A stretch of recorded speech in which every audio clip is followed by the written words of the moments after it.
참 우리 대한민국도 보면 좀 고난의 역사가 길고 깊습니다. 약소국이라고 하는데, 그래서 우리 노래를 보면 한의 노라라고 그러죠. 한이 아주 깊게 배어있는 우리 민족의 이 심령 속에 아주 깊게 뿌리 박혀있는 노래예요. 자, 일제강점기와 6.25를 지난 대한민국의 오늘을 생각해 보면 이건 기적이라고밖에 말을 못해요. 일본은 강점기 동안 아주 우리나라를 탈탈 털었어요. 강도도 그런 강도가 어디 있습니까? 남의 집에 들어앉아서 자기 집처럼 살면서요 싹 털어갔어요. 지금은 그런 도둑이 없는데 한동안은 아주 빈집털이라는 게 있었어요. 식구들이 나간 사이에 아주 트럭을 대놓고 이사하는 것처럼 싹 다 싣고 싹 나갔어요. 주인이 와서 보니까 텅 비었어. 빈집털이. 네. 그런 식으로 털어갔어요.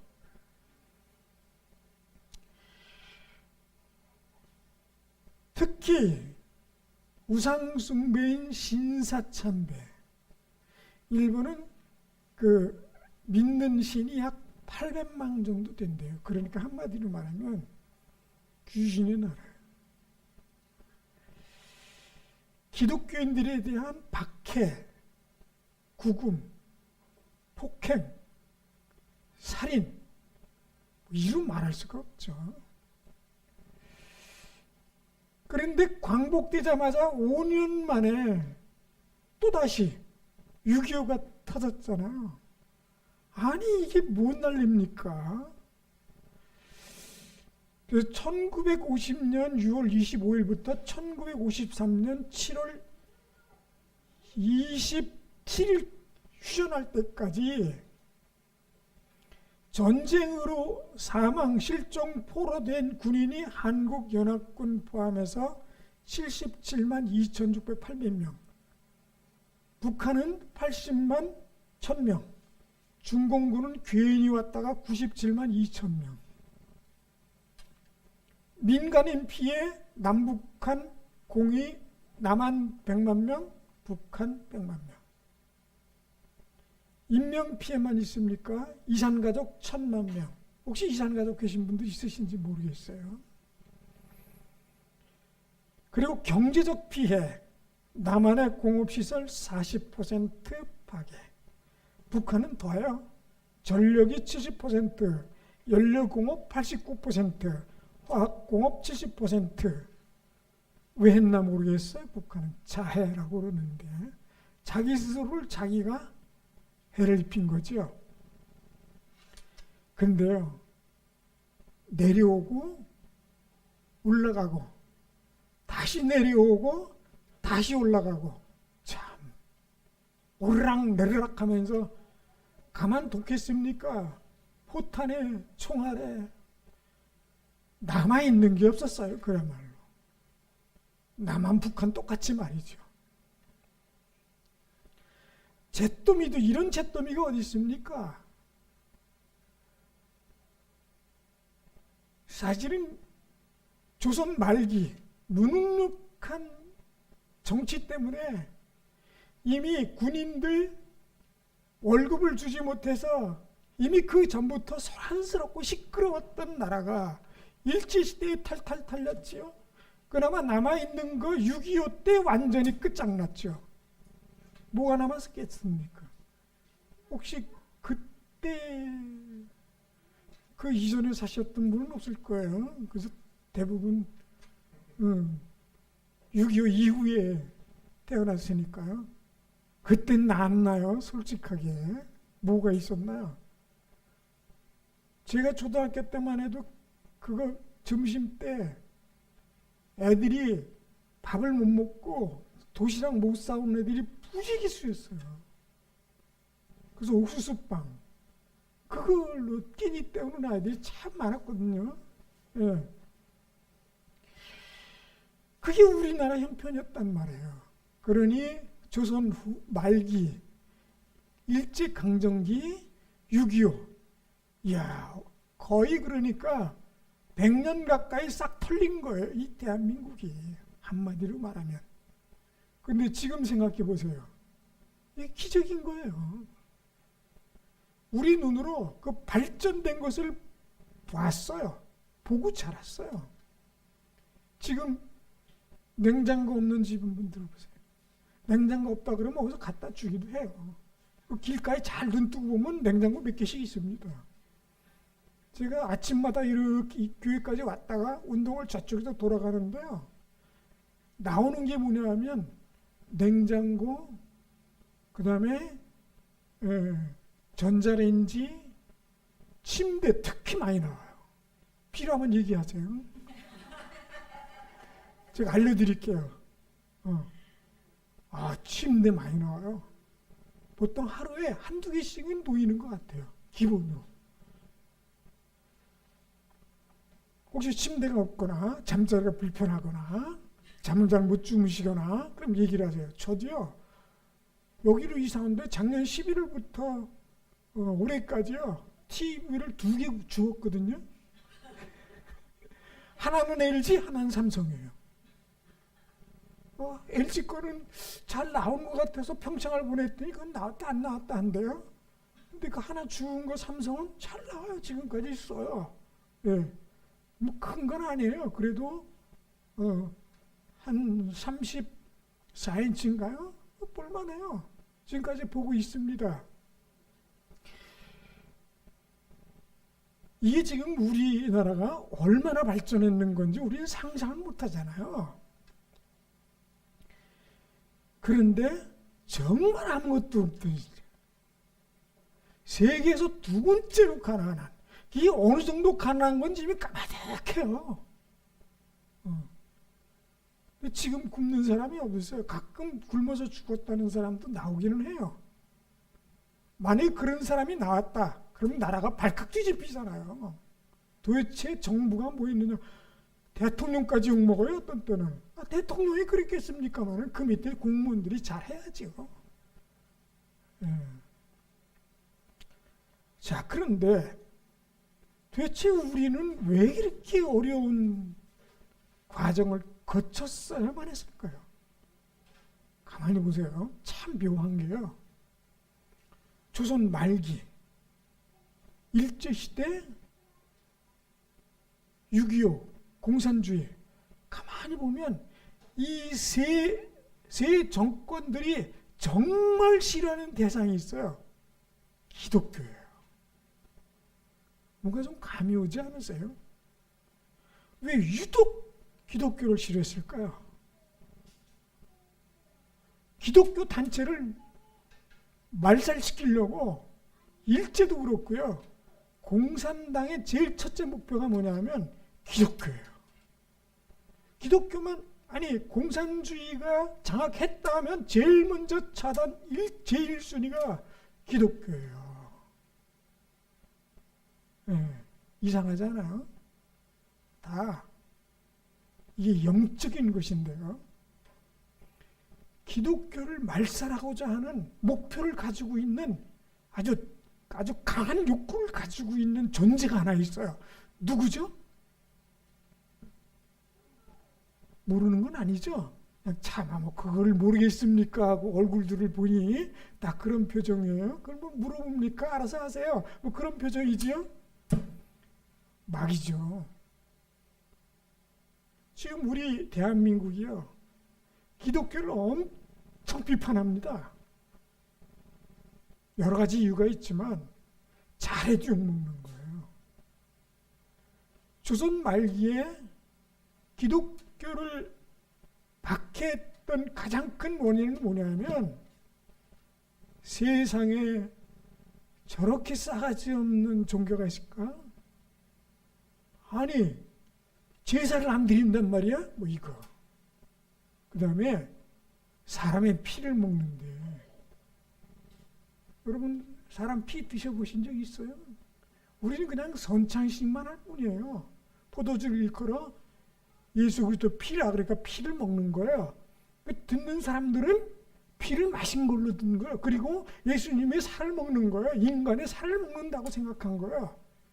그러니 세상에 저런 집단이 어디 있나? 이게 기독교 핍박의 원인이었어요. 그게 아니더라도 그냥 싫은 거예요. 왜냐? 아주 편협한 집단이에요. 오직 예수님만 믿어야 천국 간대요. 그러나 일반인들 생각에는 천국이 있는지 없는지도 잘 모르겠지만 왜 자기들만 믿어야 되는데 얼마든지 수많은 종교가 있고 착하게 살면 천국 간다고 생각하는데 그 모든 걸 다 부정하는 거예요.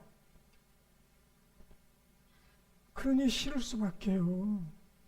그리고 그냥 자기들끼리 믿으면 좋은데 또 온 동네 다니면서 또 시끄럽게 하네요. 예수님 믿으라 그러고 예수님만 믿으면 지옥 간다 그러지. 참 듣기 싫은 소리만. 그러니 미울 수밖에 없는 겁니다. 그러니 이걸 누가 뒤에서 조종하겠어? 뒤에서 조종하는 녀석이 있어요. 아까 제가 다 가르쳐드렸는데 모릅니까? 알지요. 마귀입니다. 그러면 또 그런 거 싫어요. 그럼 내가 마귀 때문에 이러느냐? 맞는데 차마 너 때문이라고 말은 못하죠. 근데 우리가 알 것은 한 국가가 나라로서의 국가가 되고 민족의 집단이 되고 뭐 어느 지역에는 어느 나라 사람이 살고 어느 지역에 누가 살고 하는 이것이 하나님의 섭리라는 거예요. 하나님께서 나라를 만드시고 나라를 없애시고 나라가 정복하게 하시고 나라가 힘들게 하시고 이것은 하나님께서 하신다는 거예요. 내가 좀 힘들고 어렵고 하나님이 하신다는 거예요. 그러면 이게 문제가 심각한데? 내가 예수 하나님을 믿는데? 라고 생각하시죠? 예, 답이 다 나옵니다. 다 아시죠? 이미 어느 정도 이미 알고 있는데 하나님께 국가나 민족이나 지역이나 아주 사소합니다. 하나님 편에서 봐서는 그렇다는 거예요. 큰 나라가 있고 강한 나라가 있으며 강한 민족이 있고 약한 민족이 있습니다. 하지만 하나님께는 다 도토리 기적이에요. 여러분 어느 나라에는요 국가로 등록된 나라 중에 미처 100명이 안 되는 나라도 있어요. 그걸 뭘 나라라고. 예. 어떤 사람 자기 혼자 자기 나라를 세운 사람도 있어요. 근데 그걸 인정을 안 해주죠. 예.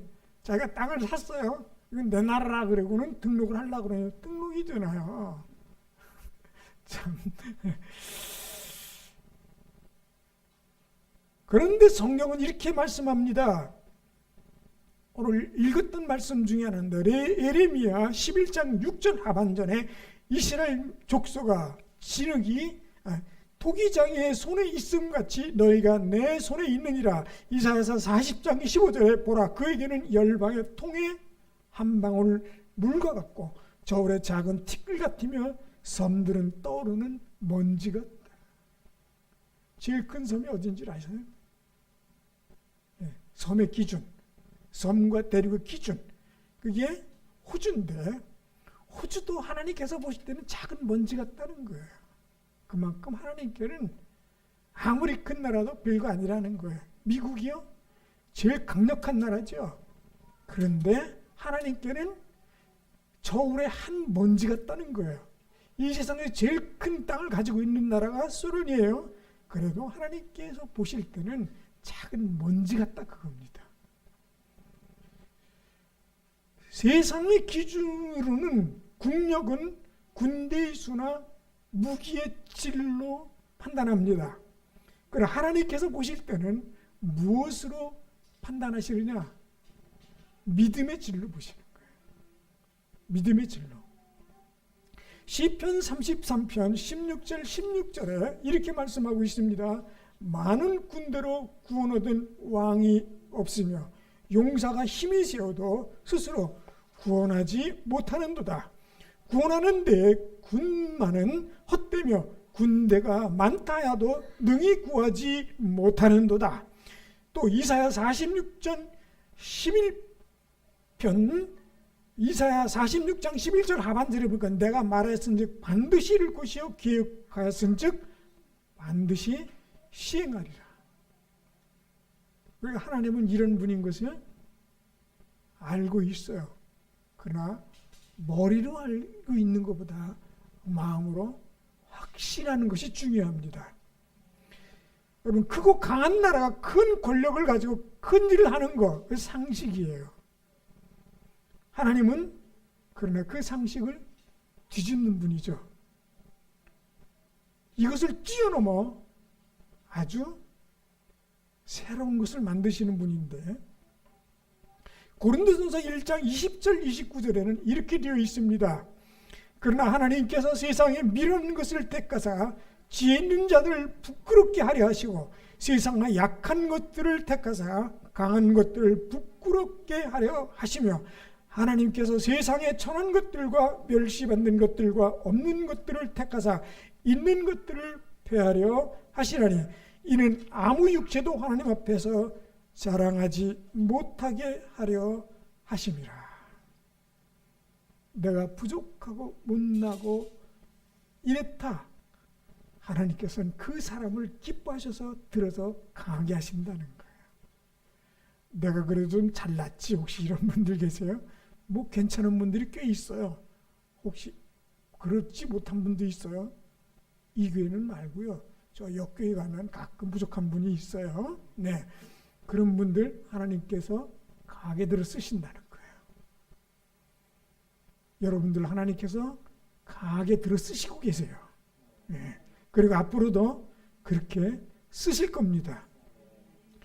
여러분, 미국은요 군사의 수 중국인 1위, 역시 쪽수가 많아요. 군사의 수로는 중국 1위, 인도가 2위. 그 다음으로 미국의 군사의 수가 3위입니다. 군사력으로는 세계 최강이에요. 감히 어디서 맞붙을 꿈을 못 꿔요. 물론 중국이 요즘 고개 좀 들고 어이 그러는데 그랬다가 한번 맞습니다. 예, 저거 조심해야 돼요. 그런데 미국하고 다른 게 중국도 힘이 세고 강한 나라예요. 많이 보면 안 되는데 우리나라가 이길 수 없어요. 군대의 수나 군사의 진루나 중국을 못 이깁니다. 그런데 강한 나라긴 맞는데 미국과 중국의 차이가 있어요. 중국은 깡패예요. 자기 국경 대고 있는 나라하고 싸우지 않는 나라가 없어요. 다 자기 땅이고 다 자기 바다예요. 아무데나 줄 꾹 끊었고 여기 들어오면 안 돼 그래요. 그러고 있잖아요 지금. 다 자기 거야. 중국인의 인식은 이런 게 있습니다. 점 하나도 양보하면 안 된다. 절대로. 그리고 땅에 떨어진 건 주인이 없다는 거예요. 네. 그러니까 중국에서 차에 뭐 싣고 가다가 커브를 넣다가 와르르 쏟아졌다. 그럼 그건 집어가는 게 인자예요. 네. 떨어진 건 주인이 없어요. 돈이고 물건이고. 네. 민족성이 그래요. 그런데 이 가만히 보면 그냥 국가 대 국가의 대항 같아요. 그런데 딱 갈라져 있는 게 그겁니다. 하나님의 군대와 마귀의 군대예요. 영적인 싸움이에요. 네. 우리 대한민국도 그렇습니다. 이 땅이 작으냐 크냐 수가 많으냐 적으냐 힘이 약하냐 힘이 세냐 그런 문제가 아니라 하나님께서 함께 하시느냐 안 하느냐 문제예요. 수가 많고 힘이 세면 이길 것 같은데 반드시 그렇지는 않습니다. 그럼 이스라엘 보세요. 이스라엘은 600만입니다. 군대가 15만이에요. 근데 이스라엘을 덤벼서 깨지는 나라가 펀펀합니다. 놀라운 결과들이에요. 그런데 왜 그럴까요? 미국 때문이죠. 그건 말할 거 없어요. 예. 하나님께서 이 아시아에 한국이란 나라를 통해서 무엇을 하시고자 하시고 싶을까요? 그게 문제입니다. 한 나라를 세우시고 그 한 나라를 그곳에서 하나님께서 함께 하시느냐 안 하시느냐의 결과가 얼마나 큽니까? 자, 그런데 가끔 하나님께 이렇게 기도합니다. 하나님, 그럼 일본은요? 일본은 왜 저렇게 두십니까? 가끔 하박국 선지자의 기도 같은 것을 기도할 때가 있어요. 2차 대전 패배 후 일본이 거의 쫄딱 망하기 직전에 희생한 결정적인 원인이 뭐냐면 6.25 전쟁이에요. 그때 살아났어요. 스가 총리가 얼마 전에 우리 일본은 한국의 6.25 때문에 다행히 일어났습니다. 이 말 한마디가 또 발칵 뒤집혔죠. 참 철이 없어요. 총리가 돼가지고 그런 얘기하면 한마디로 끝장을 보자는 거예요. 한국하고. 한국도 좀, 그러니까 양쪽 정부가, 일본은 혐한을 하면 그 표가 올라갑니다. 한국을 욕하면 그 총리는 빚을 봐요. 한국에서는 일본을 욕하면 빚을 봅니다. 이게 서로 경쟁 상대예요. 이제는 그런 관계를 넘어서야 할 만큼 시기가 오래됐어요. 자, 그런데 저는 일본을 생각하면 다메섹도 생각이 나지만 이렇게 말씀하고 있습니다. 예레미야 12장 1절에 여호와여, 내가 주와 변론할 때 주께서 의로우시나이다. 그러나 내가 주께 질문하옵나니 악한 자의 길이 형통하며 반역한 자가 평안함은 무슨 까닭이니까. 이것이 예레미야가 하나님께 하는 질문이에요. 왜 저 악인들을 허용하십니까? 하는 거예요. 그런데 또 하나 기도 제목이 있습니다. 최근에 더 깊게 기도하는 제목 중에 하나가 뭐냐면, 하나님, 북한은 왜 그냥 두시는 겁니까? 의문이에요. 그렇다고 하나님께 따지는 건 아니에요, 제가. 네, 따질 수는 없어요. 그런데 그 기도 제목입니다. 왜 주의 성도들을 그렇게 핍박하는 저 패밀리, 김 패밀리를 왜 그냥 두십니까? 하는 거예요. 사실 김일성은 대한민국 역사에서 가장 큰 죄인이에요. 수많은 우리 국민들이 죽게 만들었어요. 그리고 남한의 모든 것을 다 파괴하고 오히려 자기네들은 70-80% 이상이 다 파괴됐어요. 왜 그렇게 했을까요? 그런데도 아직 그 후손이 2대나 가고 있어요. 3대까지는 갔어요. 그러면서 우리 기독교인을 얼마나 핍박합니까? 그리고 이제는 북한이 정상국가로 나올 수가 없어요. 핵이 문제가 아니에요. 만약의 경우에 정상국가 내에서 소통이 되고 인터넷이 연결됐다. 가만히 있겠어요? 북한 사람들이. 철저히 거짓말을 바탕으로 해서 국가를 올렸어요. 여러분, 김일성에 대한 거짓말을 보면 황당해서 말이 안 나올 정도예요.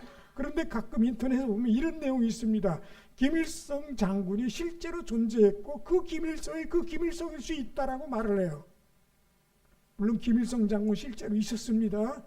그러나 지금 그 김일성은 김일성이 아니에요. 혹시 여러분이 아실지 모르지만 지금 현재 우리나라의 철학가 중에, 제가 이름은 지금 퍼뜩 생각이 안 납니다. 102세인가요? 철학자가 있어요. 그분이 평양에서 나셨어요. 그리고 김일성이하고 같은 동네 사람이에요. 같이 학교 다닐 때, 초등학교 때. 그런데 어느 날 김일성 장군이라고, 독립운동한 우리나라를 우리 북조선이죠. 조선을 독립하게 한 장군이 있는데 그 장군이 우리를 다스릴 거다 그래서 평양에 갔대요, 그분이. 근데 보니까 김성주더라. 그 동네 사람. 독립운동이란 한 번도 안 해본 사람이래요. 근데 그분이 지금 한국에 와서 철학자로 지금 생활하고 계세요. 어렸을 때부터 기독교인이었어요, 이분이. 그런 거짓말로 북한 정부를 쌓아놨는데 만약에 이게 문이 열려서 정보가 들어간다. 그건 쌀이 들어가는 게 문제가 아니라 경제가 잘 되는 게 문제가 아니라 정보 들어가는 게 제일 무서운 거예요. 정보가 들어가는 순간 북한이 무너질 수밖에 없어요. 대한민국 이렇게 잘 산다는 거 소문으로 좀 알지 모르지만 지금도 얘기하는 거예요. 남한에 있는 남조선의 우리 동포들은 지금도 다 거지고 먹을 것이 없고 살 수가 없어서 남조선 아이들은 눈을 팔고 장기를 팔아서 먹고 산다 이렇게 가르치고 있다는 거죠. 지금 북한 교과서가 지금 넘어오고 있는데 그 북한에서 넘어온 사람들이 그 교과서를 딱 공개를 하면 그런 내용들이에요. 그런데 우리나라 경제가 어느 정도인지 여러분 아시잖아요.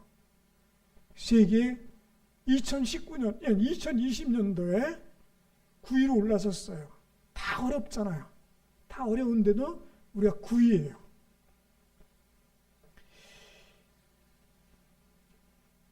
로마서 9장 17절에는 이렇게 말씀합니다. 그런즉 하나님께서 하고자 하시는 자를 긍휼히 여기시고 하고자 하는 자를 완악하게 하십니다.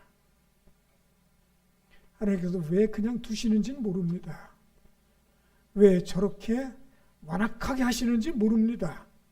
그러나 분명한 것은 하나님의 섭리가 있으시다는 거예요. 굳이 너무 미워할 것도 없어요.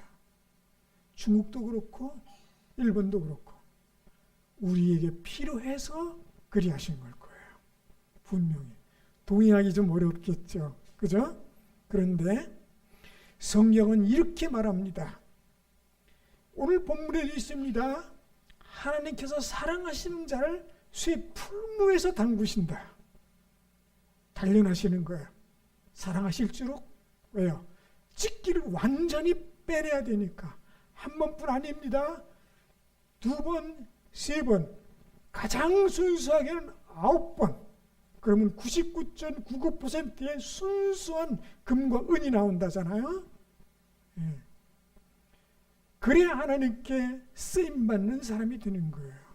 좀 내가 사는데 남들보다 좀 험악하게 살고 어렵게 살고 힘든 것 같다. 하나님께서 순수하게 하시려고 훈련하시는 중이세요. 지금 풀무에 들어갔다 나온 거예요. 조금 전에 나온 분도 있어요. 아직 들어가려고 준비하는 분도 있을지 몰라요. 그러나 더 이상 들어가지 마시기를 주의 이름으로 축원을 드립니다. 여기 들어가면 안 돼요. 힘들어요. 이제는 하나님께서 우리의 목자가 되어서 평안한 놀이터에서 좀 놀면서 쉬면서 사실 수 있으면 좋겠습니다. 이제 나온 지 막 빠져나왔는데 또 들어갈 준비하고 있어요. 그러면 안 됩니다. 우리 민족이 나온 지 이제 좀 꽤 됐어요. 그런데 그걸 모르고 또다시 잘못된 길로 가면 또 들어갈 수 있어요? 큰일입니다. 그러지 말아야 합니다. 우리 믿는 자가 기도해야 됩니다. 하나님께서 고난의 풀무에 집어넣다가 꺼냈다. 조선 말기에 넣다가 꺼내시더니 이제 일제강점기에 또 넣다가 탈탈 털어서 꺼내셨는데 5년 만에 다시 전쟁이라는 그 풀무에 다시 넣다가 꺼내셨어요. 이제 다시는 그런 풀무에 들어가면 안 됩니다. 그럼 지금 이 우리나라를 보세요. 우리나라 이 군사의 수가요. 세계 9위입니다. 군사 수만으로 55만 5천 명 정도 돼요. 2020년 통계. 그리고 군사력, 군사수하고는 다릅니다. 싸웠을 때 다른 나라하고 전쟁이 벌어졌을 때 이길 수 있냐 없냐 이것을 모든 무기로 계산해서 한 군사력 그거는 7위입니다. 그러니까 1번째로 강하다는 거예요. 7번째로 우리나라가. 그러니까 웬만한 나라하고 싸워도 이길 수 있다. 그러나 미국하고 중국하고는 안 됩니다. 붙으면 안 돼요. 네, 괜히 까불다가 터집니다. 일본은 6위입니다. 군사수는 17만 밖에 안 돼요. 일본이. 그런데 우리보다 무기의 질로 우리보다 압도하고 있다는 거예요. 우리가 경제력, 군사력, 문화, 이것은 또 다른 분야입니다. 왜 우리에게 하나님께서 그런 쇠풀무에서 혹독하게 단련하셔서 꺼내셨는가 하는 거예요.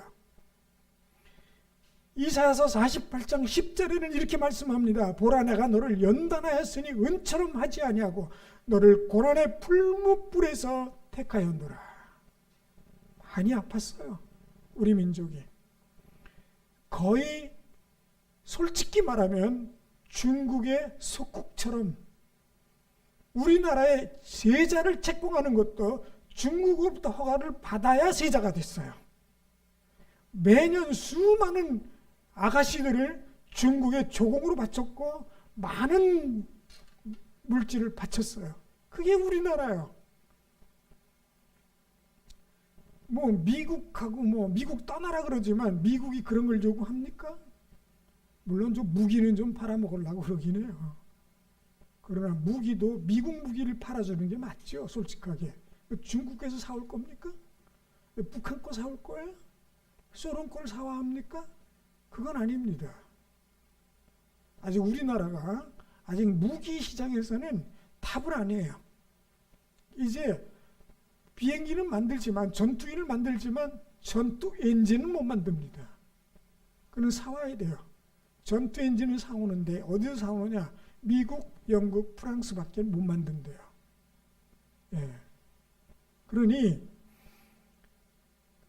이 하나님께서 그래도 이만한 국력이 되기 때문에 우리나라 1년 국방 예산이 300억 달러가 넘어요. 어마어마합니다. 사올 수 있는 돈이 있다는 것도 그만큼 발전했다는 거예요. 우리가 만들면 좋지만 하나님께서 왜 그렇게 혹독하게 훈련을 시키셨느냐? 스가랴서에 보니까 이렇게 나옵니다.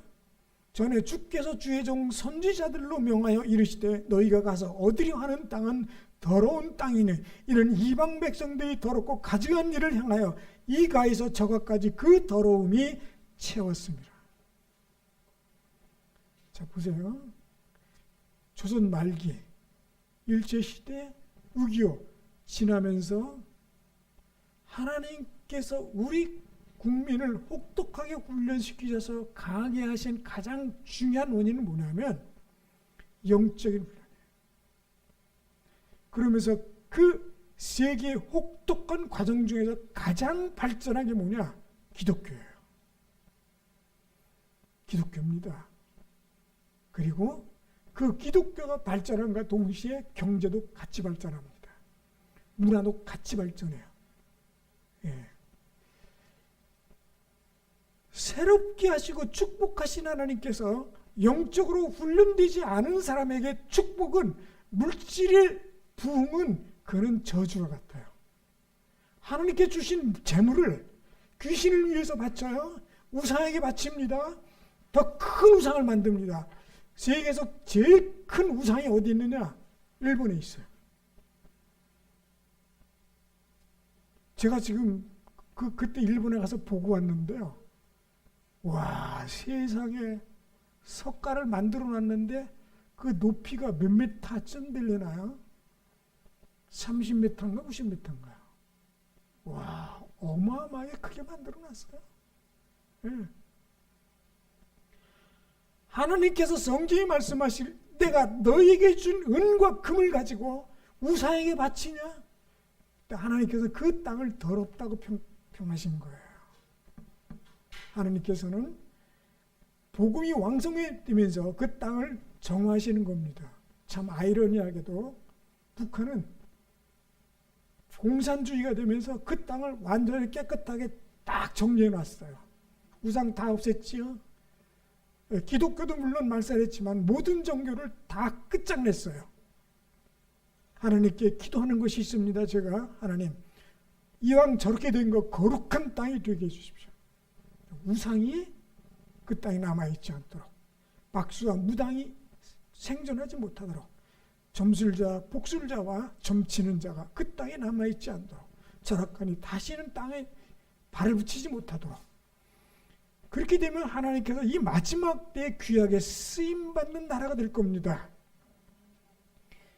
신명기 28장 1절에 말씀합니다. 내가 네 하나님 여호와의 말씀을 삼가 듣고 내가 오늘 네게 명령하는 그의 명령을 지켜 행하면 네 하나님 여호와께서 너를 세계 모든 민족 위에 뛰어나게 하실 것이다.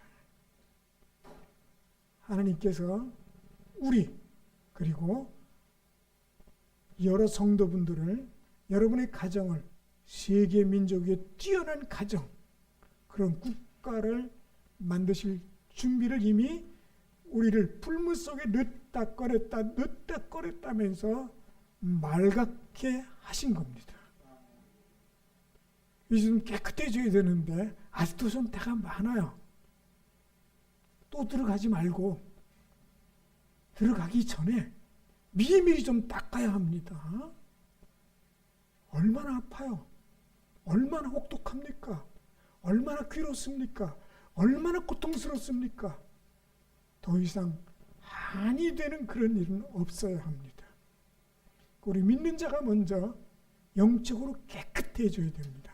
우리 가정이 영적으로 깨끗해져야 됩니다. 그렇지 않으면 언제 어떠한 풀무불에 또 들어갈지 몰라요.